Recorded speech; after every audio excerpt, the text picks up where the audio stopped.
They served me the legal papers in a cheap brown envelope right at my front door 1 week after the family barbecue. I didn't even react because I already knew they were going to do it. The barbecue. It all began there. The air was thick, people with the scent of burnt meat. Children were running with sticky hands. Beverage bottles were clinking, and then my mother, Ilara's voice, sharp and full of spite, cut straight through the pleasant noise. "You stole your brother's future." Every single head turned instantly toward me. Her finger was pointed straight at me, trembling with intense fury. My brother, Marcus, sat in a cheap lawn chair directly behind her, his eyes unfocused, completely intoxicated and utterly useless as he always was. I let out one quiet, brief laugh. That simple laugh sealed my fate because I instantly knew they were not merely embarrassed. They were actively preparing to completely destroy me. A quick background check. I had been supporting myself entirely since I was 15. I held to separate jobs,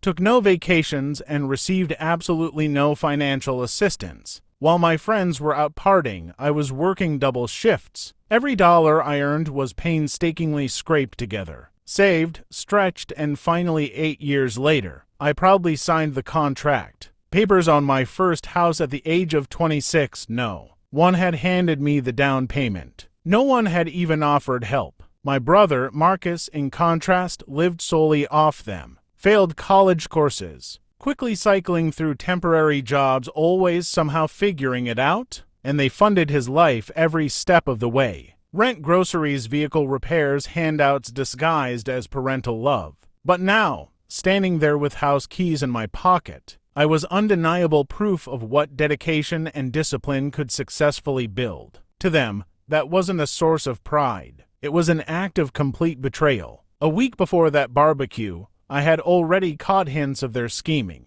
A cousin accidentally slipped up, mentioning how my mother, Ilara, had declared it wasn't right that I got ahead while he was perpetually struggling. I mentally filed that information away. Then came the whispering near the staircase, the hushed conversations that abruptly stopped the second I walked into the room. I was very familiar with their pattern. First, they would paint me as greedy. Then they would justify taking what they thought was theirs. So when my mother, Ilara, screamed those terrible words across the whole barbecue gathering, I already understood their toxic script. They were setting me up to be the family villain. I didn't argue back. I didn't attempt to defend myself. Arguing would have meant playing directly into the flawed narrative they were creating. Instead, I calmly smiled, finished my charred burger, and allowed them to fester in their own resentment. While they thought they were secretly plotting, I was already 2 steps ahead of them. I pulled all my files that same night in my Miami apartment. Employment records, every tax return, bank statements, mortgage approval, papers, every single receipt from every job I had held since I was 15.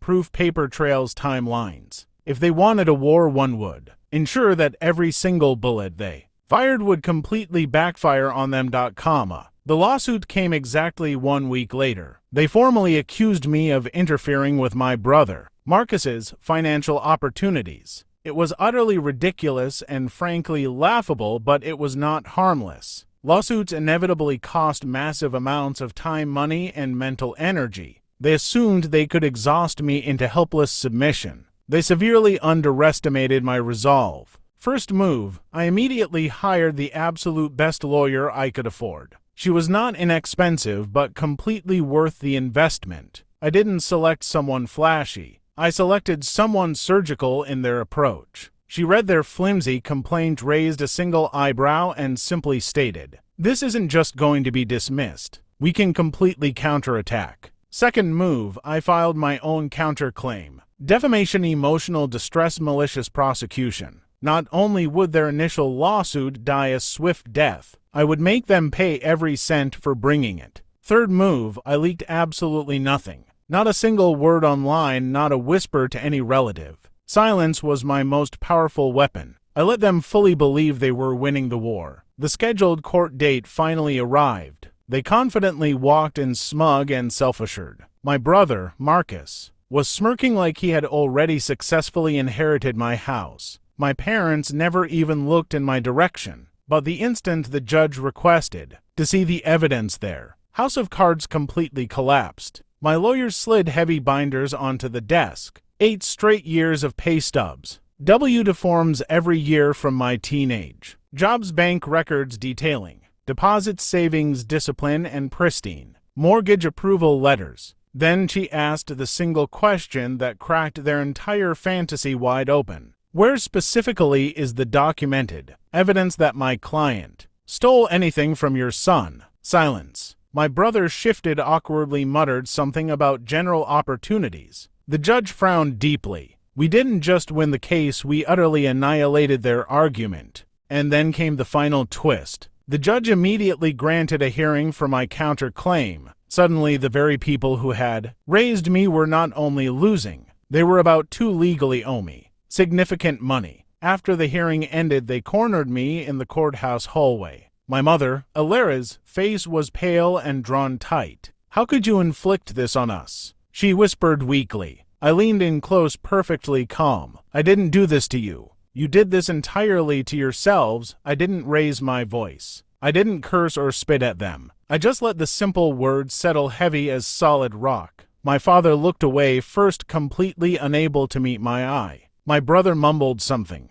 I didn't even bother to hear, and I simply walked past all of them. Sunlight poured warmly through the massive courthouse doors. I was free. Weeks later, I received the final letter. Case dismissed. Counterclaim settled. A small cash payout? Not a life-altering amount, but beautifully poetic. Their malicious attempt to steal from me ended with me successfully cashing their check. I framed the check and hung it proudly in my personal office. Not for the money it represented, but for the principle it proved. Because I never stole my brother's future, I built my own, and when they recklessly tried to tear it down, I showed them precisely what happens when you mistake silence for weakness. I walked into that barbecue their target. I walked out their victor.